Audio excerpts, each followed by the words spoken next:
Ok, bonjour tout le monde. Aujourd'hui, on va se faire une petite vidéo à propos d'AirTrader, un logiciel souvent oublié, délaissé, parfois volontairement, pardon. C'est un logiciel qui n'est pas toujours apprécié. Il est un petit peu au look archaïque, parfois même souvent pas très ergonomique, un petit peu difficile à prendre en main. Pour autant, c'est un logiciel que je recommande d'utiliser et d'avoir ouvert au quotidien ou au quasi quotidien. Moi, je l'utilise pendant toutes mes sessions, surtout au début, surtout à la fin. On va voir pourquoi. On va essayer de faire un tour un peu généraliste. Alors, je vais pas tout vous montrer, je vais me contenter de ce que je connais et de ce que j'utilise surtout, puisqu'on peut notamment trader directement sur AirTrader, ce que je ne fais pas, ce que je ne ferai jamais. Je vous recommande pas de le faire, c'est clairement pas la meilleure plateforme pour ça, mais pour le reste, il y a quand même des infos très importantes qu'on peut retrouver sur AirTrader directement. Ça va s'adresser à tous les utilisateurs de Rhythmic, notamment via PropFirm. On va commencer sur l'écran de connexion.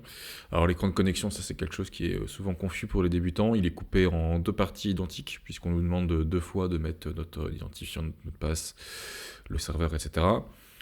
Donc pour le serveur, ça va dépendre pardon, de vos propres firmes, donc à vous de voir. Pour la première partie, donc la partie ordre, qui est ici, qu'on peut activer, désactiver, si vous vous connectez, alors on peut en fait désactiver celle-ci. Donc si vous activez que la partie ordre, qui est la première, on va dire, celle par défaut, vous allez juste uniquement pouvoir accéder à vos comptes, la balance de vos comptes et gérer vos ordres en attente. Ce qui est déjà pas mal. C'est comme ça que la majeure partie des gens vont l'utiliser, je pense. La partie market data, elle est désactivable ou activable parce que sur Rhythmic, de base, si vous ne payez pas un add-on, un droit en plus, vous pouvez vous connecter qu'à une plateforme en simultané, même sur le même ordinateur. Et bien évidemment, vous ne pouvez pas vous connecter sur plusieurs PC en même temps, par exemple. Ou si vous voulez utiliser, du coup, comme j'ai dit, plusieurs logiciels en simultané, vous ne pouvez pas. Il y a une petite astuce, entre guillemets, qui est fournie par AirTrader en activant la donnée de marché, puisque si on l'active directement, on ne pourra pas se connecter en parallèle à une plateforme de trading quelconque, puisqu'on va avoir la donnée connectée à deux endroits, ça va déconnecter l'une pour connecter l'autre.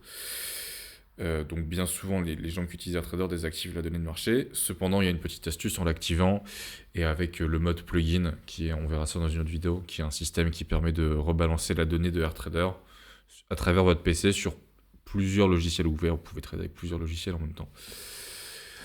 Donc voilà, bon, pour le serveur, pour le système, ça va dépendre de votre firme. Je ne peux pas vous donner plus d'infos.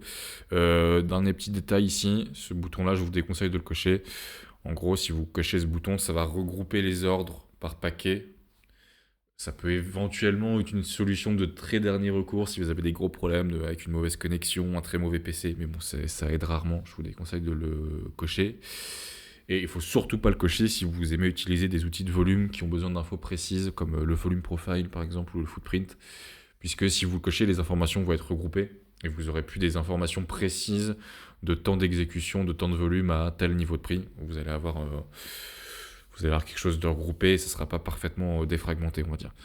Je vous conseille aussi de cocher de Remember Me ici, donc pour se souvenir de vos identifiants. Petit détail qui a son importance, on peut lancer AirTrader plusieurs fois en parallèle. Vous voyez, pour la vidéo, je suis déjà connecté. Donc moi, je ne vais pas faire login, je vais quitter ça. Je suis déjà connecté sur un compte propre firme, chez Fidias en l'occurrence. Donc comme j'ai dit, on va voir en revue ce que moi j'utilise, ce que je maîtrise. Je n'utilise pas tout, j'utilise la partie intéressante, on va dire, selon moi. Donc par défaut, vous allez avoir rien du tout ici. Hop, je vais tout recommencer pour vous montrer. Voilà, vous allez avoir à gauche le menu avec tous les panneaux à ajouter. Donc on va commencer par le premier, ça tombe bien, c'est un panneau, pardon, pas un panneau que j'utilise. Alors de base, quand vous l'ouvrez, je vous remontre, il est volant en dehors la fenêtre est volante en dehors de Rhythmic. Vous voyez, je peux l'emmener sur un autre écran.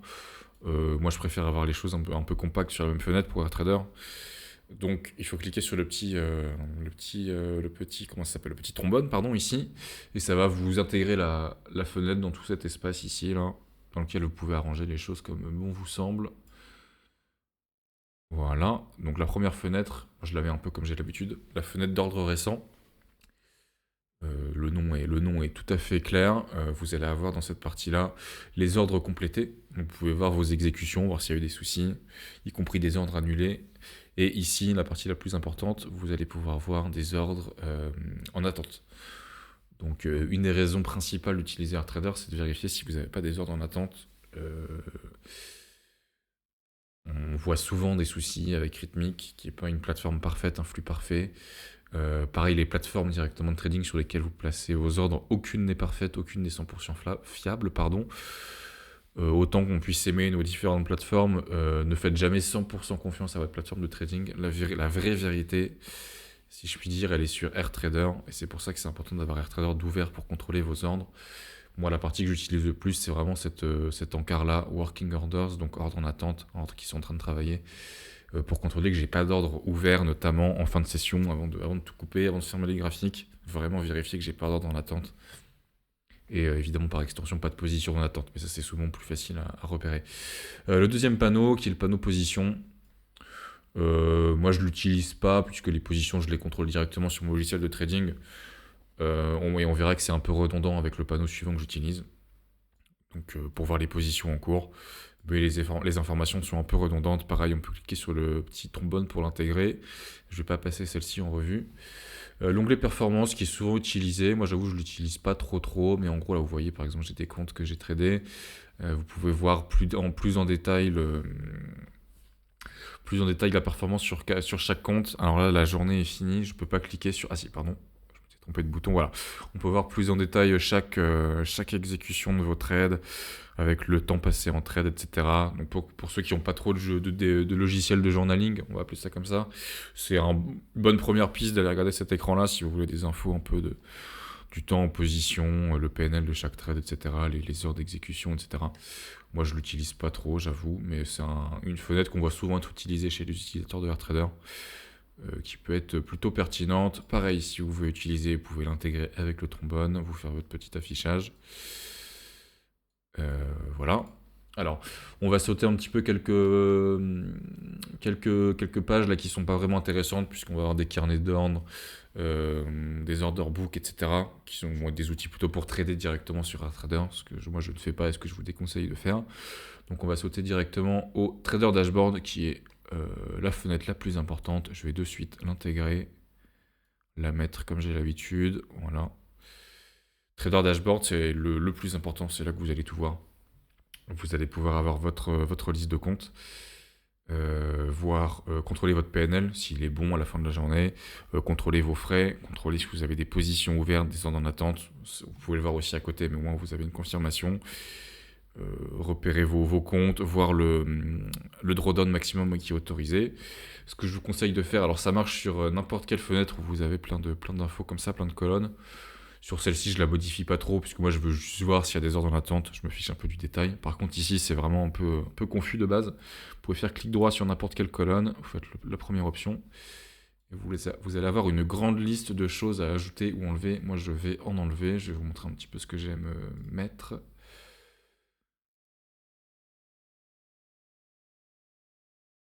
Voilà, j'enlève un petit peu ce que j'aime pas, je vous montrerai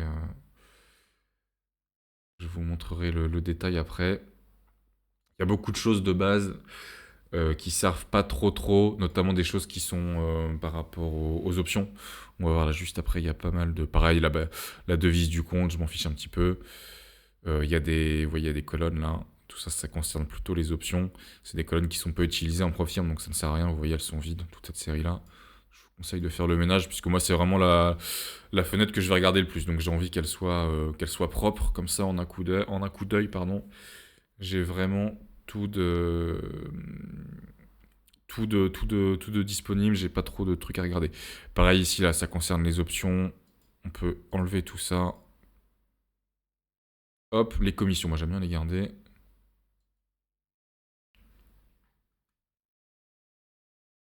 Hop, voilà. C'est à peu près comme ça que j'aime bien l'utiliser. On peut bien sûr arranger un petit peu tout ça comme on le souhaite. Vous pouvez replacer des choses. Moi, je vais mettre les commissions, par exemple, à côté du PNL. Ça sera plus facile. Et voilà, donc pour résumer ce que j'ai mis, on a le numéro de tous les comptes, un petit peu pour suivre où on en est. Si vous êtes avec plusieurs comptes en premium, on peut vite s'en mêler les pinceaux. Là, au moins, on a le détail précis. J'affiche les profits en cours, les profits clôturés, le PNL total de la journée. Donc le PNL total de la journée, c'est le profit clôturé moins les frais. En gros, ce PNL, ça va être net, et ici, ça va être brut, pardon. Les frais, ça peut être important de les regarder. On verra après, il y a une petite astuce pour en savoir plus sur les frais. Ici, je vais avoir la balance du compte. Ici, je vais avoir la balance de la veille. Alors là, je fais la vidéo tard le soir, donc la mise à jour a été faite. D'ailleurs, je peux enlever cette colonne, voilà. Mais ici, vous allez voir la balance du jour et ici la balance de la veille. Donc pour voir comment le compte a évolué, ça peut être pratique des fois. Et ici, je vais pouvoir voir encore en confirmation si j'ai des ordres en attente. Donc ordre d'achat en attente, ordre de vente en attente. Et ici, voir le nombre d'ordres exécutés, voir un peu le volume que j'ai fait. Ça me fait penser, il y a une petite colonne qui peut être utile. Voilà, la colonne statut. Vous voyez là, j'ai une évaluation. Prop firme que j'ai cramé ce mois-ci. Elle est en mode admin only. Donc ça veut dire que seule la prop firme, qui est l'administrateur, peut placer des trades dessus. Ça veut dire que le compte est cramé. J'aime bien l'avoir un petit peu pour suivre où j'en suis. Donc pour la suite des panneaux, alors historique d'ordre, j'utilise pas trop puisque je l'ai déjà du coup ici au jour le jour. Historique d'ordre, on va plutôt s'en servir si vous voulez aller voir dans le passé, vous voulez revoir, il y a eu un souci ou que sais-je, vous pouvez choisir un compte, choisir une date ou une plage de date carrément, pardon. Voilà, moi je vais aller voir ce lundi de cette semaine par exemple. Voilà, on voit l'historique des trades qui ont été faits il y a 3-4 jours là maintenant. Donc c'est pareil, s'il y a eu un souci, vous pouvez un petit peu contrôler si tout a été bon, si vous voulez vérifier les prix d'exécution, si vous pensez qu'il y a eu un problème, etc. Ça vaut du coup, comme j'ai dit, aussi pour ces panneaux-là. On peut ajouter, modifier pas mal de choses. Il y a pas mal d'infos à avoir. Voilà, une des raisons pour moi, alors je ne vous le souhaite pas, et c'est un peu le cas extrême, mais d'être à l'aise sur AirTrader, c'est que en cas de litige avec une prop firm par exemple, vous pouvez trouver beaucoup de bonnes infos sur AirTrader quand vous connaissez bien le logiciel. Et ça vous permet de ne pas trop être démuni techniquement par rapport à une prop firme qui pourrait vous dire que c'est votre faute sur un problème d'exécution qui n'est pas votre faute, etc. Ça vous permet d'être au moins à l'aise sur la partie technique, exécution, sur la partie ordre. Donc en cas de problème d'exécution, ça peut jouer en votre faveur. Bon, c'est un cas extrême, bien évidemment, c'est pas la seule raison d'utiliser AirTrader. Mais d'être à l'aise techniquement sur ce logiciel, c'est vraiment un plus. Donc pareil pour la suite des panneaux, ça va plutôt concerner les options, pouvoir afficher des graphiques, etc. On va pas s'en servir. Moi, je ne traite pas directement sur AirTrader, c'est vraiment pas ergonomique du tout. Je vous déconseille de le faire. Voilà pour la présentation des panneaux. On va passer à quelques petites astuces. Alors, la première, donc des astuces un petit peu en vrac, ça ne va pas concerner tout le monde. Ici, dans Market Data, pour ceux qui utilisent les données de niveau 2, donc la profondeur de marché, ceux qui utilisent le carnet d'ordre, pour voir l'exactitude d'ordre en attente sur chaque niveau de prix, vous pouvez contrôler que vous avez ou non la profondeur de marché, mais vous voyez, je ne l'ai pas. Si vous l'avez pour l'exchange qui vous concerne, vous allez avoir une petite coche verte ici. Voilà, pour ceux qui utilisent ces données-là, c'est utile de savoir vérifier que vous les avez bien activées quand vous les demandez à vos propres firmes ou vous les payez dans vos propres firmes. Ensuite, dans Windows, on peut aller dans Préférences. Alors, Préférences, allez-y avec des pincettes. Il y a beaucoup de choses qu'il faut éviter de changer, qui sont très bien de base, donc je vais vous montrer que quelques réglages. Moi, le premier que j'aime beaucoup, ici dans Général, sous onglet Privacy, vie privée, moi j'ai le logiciel en anglais. Vous pouvez changer la langue juste ici, d'ailleurs. Dans Général, Language. Dans Privacy, moi je décoche les 3 trucs, parce que par défaut, vous avez votre nom et prénom, en fait, qui est affiché partout, dans l'encadré de la fenêtre Windows, dans le détail de vos comptes, souvent dans l'exécution. Moi, par habitude, je pense que comme tout le monde, j'aime bien un petit peu cacher mon nom sur Internet. J'ai l'habitude souvent de faire des captures d'écran sur des Discord pour partager les profits ou montrer comment mon AirTrader est réglé, etc. Donc, par défaut, j'ai l'habitude de cacher mon nom. Je pense que je suis pas le seul, donc ça en aidera sûrement plus d'un. Dans l'onglet Performance, je vous déconseille de toucher parce que vous allez pouvoir changer la vitesse de mise à jour. Vous voyez, Market Data Update par seconde, donc mise à jour de prix par seconde. Ça peut causer des problèmes. Il y a des prop firmes aussi qui peuvent être contre ça, parce que ça pouvait éventuellement faire bugger votre flux. Donc je vous conseille de le laisser comme c'est de base. Ça peut être dangereux de toucher à ça, et parfois pas apprécié par vos prop firmes. Voilà. Plus futile, vous pouvez changer toutes les couleurs. Ça, je vais pas vous faire un tuto sur ça. Si vous aimez changer les couleurs, c'est possible. pour ceux qui ont du mal par exemple avec certaines couleurs. C'est ici que ça se passe. Le dernier petit truc, ça va être ici. Je sais que c'est souvent une question qui revient quand vous utilisez le Trader Dashboard, qui est un des panneaux, hein, je me répète, le plus important sur AirTrader. Vous avez ici là des niveaux d'alerte en fait. Ici, vous allez avoir un niveau d'alerte rouge quand vous êtes en session, ici jaune. Et bien souvent, on voit des questions de pourquoi mon compte il est rouge, pourquoi il est jaune. En fait, vous pouvez paramétrer des niveaux d'alerte sur pas mal de métriques. Par défaut, ces niveaux d'alerte ils sont mal ou vraiment drastiquement configurés. Et donc, à la moindre raison, vous allez avoir un compte qui est en alerte jaune, voire rouge, alors que c'est pas forcément inquiétant. Donc, voilà, vous voyez, par exemple, si vous êtes à 50% de la perte maximale autorisée, vous pouvez mettre votre compte en alerte. Si je dis pas de bêtises, warn, donc en avertissement, ça va être un avertissement de type jaune, avec le code couleur qu'ils utilisent. Alerte, ça va être rouge, donc vous pouvez paramétrer 2 seuils. Pareil en fonction de l'évolution de la balance de votre compte. Ça, en Propfirm, on s'en fiche un petit peu. Pareil sur la limite de quantité de lot, de taille de position. Si vous êtes en train de la dépasser ou de vous rapprocher de la limite, vous pouvez mettre plusieurs seuils de niveau d'alerte pour garder ça à l'œil. Sur le PNL ouvert, les pertes et les profits ouverts dans le trade en cours. Et pareil sur le PNL au global, vous pouvez agrémenter tout ça avec des sons et des couleurs d'alerte différentes, comme on a vu juste avant. Voilà, ça c'est une question qui revient souvent. Donc vous inquiétez pas, des fois si vous avez des comptes en alerte orange, voire jaune-orange, voire rouge, c'est souvent rien de grave, c'est souvent que les alertes de base, les seuils d'alerte de base sont pas trop en accord avec certains comptes Propfirm en fonction de ce qui vous est autorisé ou non. Voilà, dernière petite astuce, si j'oublie rien, c'est pas toujours clair sur certains sites de Propfirm, c'est pas toujours mentionné. Pour les frais, si vous voulez voir précisément vos frais, c'est une question qui revient souvent aussi. Depuis le Trader Dashboard, vous faites un clic droit sur n'importe quel compte et vous prenez le premier paramètre. Et vous allez avoir la liste de tout ce que vous pouvez trader. Vous voyez ici les codes des contrats. Vous pouvez d'ailleurs retrouver les codes des contrats si vous n'êtes pas à l'aise avec ça. Vous pouvez voir tout ce que vous pouvez trader. Ici, vous avez la limite de contrats possible en simultané. Donc là, c'est par exemple ça un compte 50K. On est autorisé à 10 mini avec une équivalence à 100 micros. On voit, on a des 10 ou des 100 dans les positions max autorisées. Et ici, vous avez commission. Alors les commissions, ça fonctionne par aller-retour.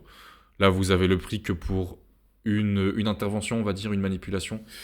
Puisque pour terminer un trade, il faut acheter puis vendre, donc faire 2 manipulations, ou vendre puis acheter si vous tradez dans l'autre sens. Donc vous avez les commissions, il faut les multiplier par 2 pour avoir la commission d'un trade au total, avec une entrée, une sortie. Donc voilà, par exemple sur le micro Nasdaq, qui est ce que je trade la majeure partie du temps, on est du coup à 2 fois 77 centimes de commission pour un trade avec un contrat. Voilà. Et vous voyez aussi du coup ici l'heure à laquelle votre compte est programmé pour... Ça, c'est des choses que vous ne pouvez pas modifier. Il faut savoir qu'en Propfirm sur Rithmic, vous n'êtes pas connecté en tant qu'administrateur du compte. Vous êtes seulement client, ou vous êtes seulement capable de voir les données, voir les infos. Vous ne pouvez rien modifier, ou très peu. Voilà, donc là on peut voir les choses qui ont été réglées par la Propfirm. Et ici du coup notamment l'heure à laquelle vos comptes sont liquidés automatiquement. Ça, attention, il ne faut pas se reposer uniquement sur ça, ça peut même être contre les règles chez certaines Propfirm. Mais vous pouvez retrouver ces infos-là juste ici, je rappelle, en faisant un clic droit sur n'importe quel compte. À savoir aussi, tant qu'on est sur ce menu-là, très important, si vous faites un clic droit sur un compte, vous avez tout en bas, ça c'est vraiment très important de savoir que c'est là, cette dernière option qui va enlever les ordres en attente et vous sortir de toutes les positions. Donc en cas de panique ultime, si vous avez un gros souci de plateforme, un bug total sur votre plateforme, vous ne pouvez plus rien faire, vous venez sur AirTrader, ou si vous ne l'avez pas d'ouvert, même si je vous conseille de l'avoir d'ouvert, lancez-le rapidement, soyez au courant de comment ça fonctionne, essayez d'avoir un environnement déjà paramétré, même si vous ne l'ouvrez pas tout le temps, et de savoir que clic droit sur un compte, dernière option, ça coupe tout, les ordres et les positions ouvertes, ça peut vraiment vous sauver la vie, moi ça m'a déjà sauvé la vie au moins une fois. Vous pouvez faire une sélection multiple avec Shift, vous pouvez refaire un clic droit, et là ça va enlever tous les ordres et toutes les positions sur tous les comptes sélectionnés. Vous pouvez même faire pour les plus rapides CTRL A pour tout sélectionner. Voilà, sinon, un clic droit, pareil sur un compte, vous pouvez voir au détail par contre ce qu'on a déjà vu jusqu'ici, donc les ordres récents, les positions, l'historique, la performance, si vous voulez avoir la performance sur un seul compte directement, vous pouvez le faire depuis ici.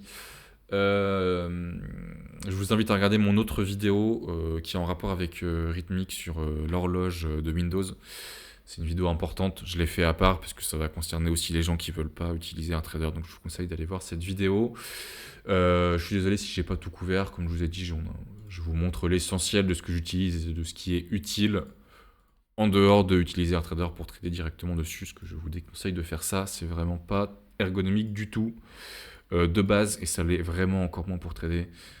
Voilà, donc je vous ai montré ce que je connais, ce que je maîtrise et surtout ce que j'utilise et ce qui est utile au quotidien. Moi, j'utilise Airtrader au quotidien. Je vous conseille de faire de même, essayez de vous faire violence. Je sais qu'il y en a certains qui ont un peu mal au début, ce qui est tout à fait compréhensible vu le look du logiciel et la complexité de certaines options, mais je vous conseille vivement de vous y mettre, ça vous sauvera plus d'une fois de mauvaises situations. Voilà, si vous avez des questions sur quelque chose qu'on n'a pas couvert, n'hésitez pas, je serai là pour vous répondre. J'espère que ça vous a plu, à plus.